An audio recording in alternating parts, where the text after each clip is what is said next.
Hi friends, this is Bani and welcome to my channel. বন্ধুরা, আজকে আমি তোমাদের জন্য কিছু ইম্পর্টেন্ট ফ্রেজ নিয়ে এসেছি। দেখো, প্রত্যেকটা ফ্রেজ কিন্তু খুব ইম্পর্টেন্ট। প্রত্যেকটা ফ্রেজকে আমরা আমাদের কনভারসেশনে ব্যবহার করতে পারি। আর একটা কনভারসেশনকে স্মুথভাবে চালিয়ে নিয়ে যাওয়ার জন্য এই ফ্রেজগুলোর ব্যবহার জানা দরকার। এই ফ্রেজগুলোকে যত তোমরা তোমাদের কনভারসেশনে ব্যবহার করবে, নিজেদের কথাগুলো, নিজেদের সেন্টেন্সগুলোকে তত ভালোভাবে, তত সুন্দরভাবে এক্সপ্রেস করতে পারবে। আর খুব সহজেই কিছু বাংলা বাক্যকে ইংরেজিতে ট্রান্সলেট করতে পারবে। আর যখন কেউ এই ফ্রেজগুলোর ব্যবহার করবে, তোমরা খুব সহজেই এগুলোর অর্থ বুঝতে পারবে।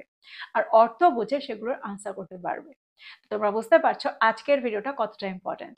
তোমরা কোথাও যাবে না, আমার সাথে ভিডিওটা একদম শেষ পর্যন্ত থাকবে। যারা চ্যানেলে নতুন অর্থাৎ প্রথম আমার ভিডিও দেখছো তারা প্লিজ চ্যানেলটাকে সাবস্ক্রাইব করে নিও। তাহলে যখনই আমি ভিডিও আপলোড করবো তোমরা নোটিফিকেশন পেয়ে যাবে। তাহলে দেরি না করে চলো শুরু করা যাক আজকের ভিডিও। বাংলায় আমরা প্রায় বলে থাকি এখনো সময় আছে।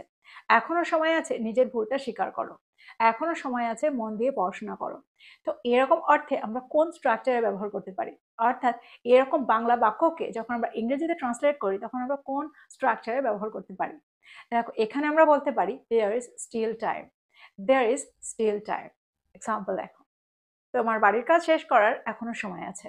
There is still time to finish your homework. There is still time to finish your homework. এখনো সময় আছে ট্রেনটা ধরার। There is still time to catch the train. There is still time to catch the train. পরীক্ষার জন্য প্রস্তুতি নেওয়ার এখনো সময় আছে। There is still time to prepare for the exam. There is still time to prepare for the exam. তো তোমরা বুঝতে পারছো সেন্টেন্সে যখন আমাদের বোঝাতে হবে এখনো সময় আছে, তখন আমরা সেন্টেন্সের স্ট্রাকচারটা ব্যবহার করতে পারি। পরেরটা দেখো, আমরা বাংলায় প্রায় বলে থাকি যে কথা দিয়ে আমি পিছিয়ে যেতে পারবো না। আমি আর এই শর্ত থেকে পিছিয়ে যেতে পারবো না। তো এরকম অর্থে আমরা কোন স্ট্রাকচার ব্যবহার করতে পারি? বা আমরা এটাও বলে থাকি আমি এটা থেকে আর বেরিয়ে যেতে পারবো না। তো দুটো অর্থেই আমরা একটা স্ট্রাকচারের ব্যবহার সেন্টেন্সে করতে পারি। যদি আমি বলি তোমার দায়িত্ব থেকে পিছিয়ে যাওয়া উচিত নয়, you should not back out of your responsibilities. You should not back out of your responsibilities. তারা চুক্তিটা থেকে শেষ মুহূর্তে বেরিয়ে যাওয়ার চেষ্টা করেছিল। They tried to back out of the deal at the last moment. They tried to back out of the deal at the last moment. আমরা প্রায় বলে থাকি আমি এখন আর আমার প্রতিশ্রুতি থেকে পিছিয়ে যেতে পারবো না। সেন্টেন্সটা কি হবে? I can't back out of my promise now. I can't back out of my promise নাও। তোমরা বুঝতে পারছো সেন্টেন্সে আমরা ব্যাক আউট অফ সামথিং এর ব্যবহার কিভাবে করছি। খুব সহজেই আমরা স্ট্রাকচারটা ব্যবহার করে এই ধরনের বাক্যকে বাংলা থেকে ইংরেজিতে ট্রান্সলেট করতে পারি। এবার আমরা দেখবো এর পরেরটা। আচ্ছা, তোমরা কখনো বলেছো যে আশ্চর্যজনক ব্যাপার হলো যে কিছুই ঘটেনি? আশ্চর্যজনক ব্যাপার হলো যে আমার বাবার একটুও রাগ হয়নি। আশ্চর্যজনক ব্যাপার হলো যে সে সহজেই রাজি হয়ে গিয়েছিল। তো এই ধরনের সেন্টেন্সগুলোকে আমরা কিভাবে তৈরি করতে পারি? অর্থাৎ এই ধরনের বাংলা বাক্যগুলোকে আমরা ইংরেজিতে কিভাবে তৈরি করব, কিভাবে ট্রান্সলেট করব? দেখো, এখানেও আমরা একটা দারুণ ফ্রেজের ব্যবহার করতে পারি। এখানে আমরা বলতে পারি the surprising thing is that, তারপরে বাকি সেন্টেন্সটা। এক্সাম্পল দেখো, তোমরা আরো ভালো করে বুঝতে পারবে। আশ্চর্যজনক ব্যাপার হলো যে দুর্ঘটনাটিতে কেউ আঘাত পায়নি। The surprising thing is that no one was hurt in the accident. The surprising thing is that no one was hurt in the accident. আর একটা এক্সাম্পল দেখো, যদি আমি বলি আশ্চর্যজনক ব্যাপার হলো যে তারা কোনো সমস্যা ছাড়াই কাজটা শেষ করেছিল। সেন্টেন্সটা কি হবে? The surprising thing is that they finished the task without any problems. The surprising thing is that they finished the task without any problems. তোমরা বুঝতে পারছো সেন্টেন্স আমরা এই স্ট্রাকচারটার কত সহজে ব্যবহার করতে পারি, স্ট্রাকচারটাকে কত সহজে ব্যবহার করতে পারি। পরেরটা হলো কিছু তো আছে। আমরা প্রায় বলে থাকি কিছু তো আছে যেটা আমি বুঝতে পারছি না। তোমার মনে কিছু তো আছে। তো এই ধরনের সেন্টেন্সকে আমরা কিভাবে তৈরি করতে পারি? দেখো, এখানে আমরা একটা দারুণ স্ট্রাকচার ব্যবহার করতে পারি। এটা হলো দেয়ার ইজ সামথিং। যদি আমি বলি তোমার মনে কিছু তো আছে, তাহলে সেন্টেন্সটা কি হবে? There is something on your mind. There is something on your mind. যদি আমি বলি এখানে কিছু তো একটা সন্দেহজনক হচ্ছে, সেন্টেন্সটা কি হবে? There is something fishy going on here. There is something fishy going on here. তো তোমরা বুঝতে পারছো সেন্টেন্স আমরা এই স্ট্রাকচারটাকে কিভাবে ব্যবহার করতে পারি। দেখো, আমরা অনেক সময় বলে থাকি there is something with something. আর একটা এক্সাম্পল দেখো, যদি আমি বলি আমার কম্পিউটারে কিছু তো একটা সমস্যা হয়েছে, তাহলে সেন্টেন্সটা কি হবে? There is something wrong with my computer. There is something wrong with my computer. তো আমার মনে হয় এবার তোমরা স্ট্রাকচারটা ব্যবহার খুব সহজে করতে পারবে। এবার আমরা দেখবো পরেরটা।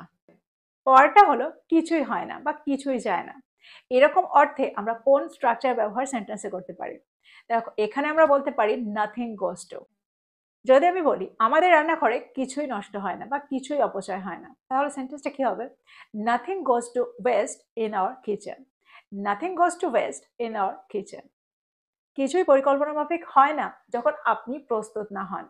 সেন্টেন্সটা কি হবে? Nothing goes to plan when you are unprepared. Nothing goes to plan when you are unprepared. যদি আমি বলি কিছুই তার মাথায় ঢোকে না, সে সবকিছু ভুলে যায়, তাহলে সেন্টেন্সটা কি হবে? Nothing goes to his mind, he forgets everything. Nothing goes to his mind, he forgets everything. তো তোমরা বুঝতে পারছো সেন্টেন্সে আমরা নাথিং গোজ টু কে কিভাবে ব্যবহার করছি। আমার মনে হয় খুব সহজেই তোমরা স্ট্রাকচারটা দিয়ে এখন সেন্টেন্স তৈরি করতে পারবে।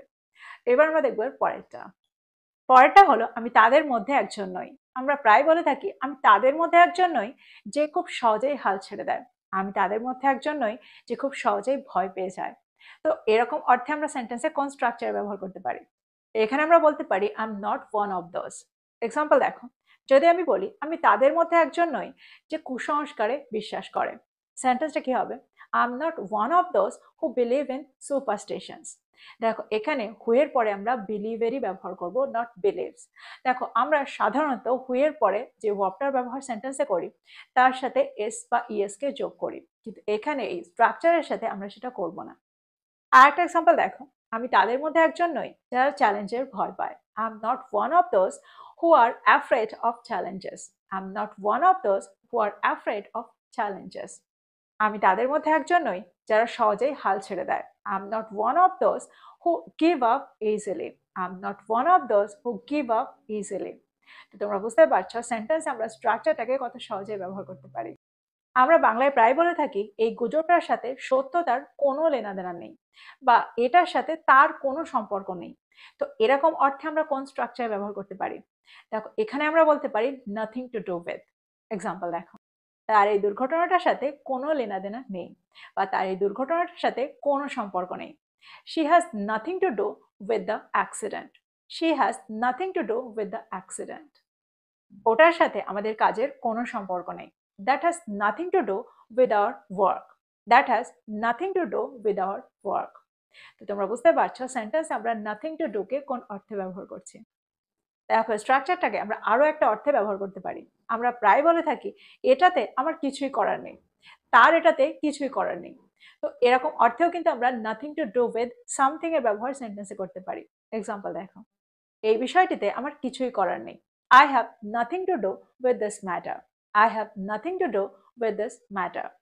তো আমার মনে হয় নাথিং টু ডু এর ব্যবহার তোমরা খুব ভালো করে বুঝতে পারলে। আচ্ছা, চোখের জল ফেলাকে আমরা ইংরেজিতে কিভাবে বলবো? অর্থাৎ সে ঘটনাটার পরে চোখের জল ফেলেছিল, সেটা শোনার পরে চোখের জল ফেলেছিল, এটাকে আমরা ইংরেজিতে কিভাবে বলতে পারি? এটাকে আমরা বলবো shed tears. এক্সাম্পল দেখো, সে দুঃখজনক খবরটা শোনার পরে চোখের জল ফেলেছিল। She shed tears after hearing the bad news. She shed tears after hearing the bad news.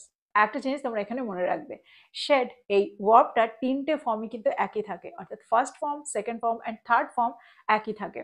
তাই যখন সেন্টেন্সটা পাস্ট টেন্সে থাকে তখন আমরা শেড টিয়ার্সেরই ব্যবহার করব। সিনেমাটা এতটাই আবেগপ্রবণ ছিল যে আমি চোখের জল ফেলেছিলাম। The movie was so emotional that I shed tears. The movie was so emotional that I shed tears. তো এই ছিল কিছু অ্যামেজিং সেন্টেন্স স্ট্রাকচার। আমার মনে হয় প্রত্যেকটা স্ট্রাকচার তোমরা বুঝতে পেরেছো। প্রত্যেকটা স্ট্রাকচারকে কিন্তু আমরা কনভারসেশনে ব্যবহার করতে পারি, আর এগুলোকে ব্যবহার করে আমাদের সেন্টেন্সগুলোকে আরেকটু উন্নত করতে পারি, আরেকটু অ্যাডভান্স করে তুলতে পারি। আর অনেক বাংলা বাক্য তোমরা বুঝতেই পারছো স্ট্রাকচারগুলোর দেখার পরে, অনেক বাংলা বাক্য আছে যেগুলোকে আমরা এগুলোর সাহায্য ছাড়া ইংরেজিতে ট্রান্সলেট করতে পারি না। এগুলোর ব্যবহারে আমরা খুব সহজেই সেন্টেন্সগুলোকে ইংরেজিতে ট্রান্সলেট করতে পারি। তো এই ছিল আজকের ভিডিও, এই ছিল আজকের টপিক। ভিডিওটা ভালো লাগলে লাইক করতে ভুলে যেও না, বন্ধুদেরকে শেয়ার করো যারা ইংরেজি শিখছে। So this is all about today. I will be back with another video. Till then, take care. Thank you for watching this video. Bye bye.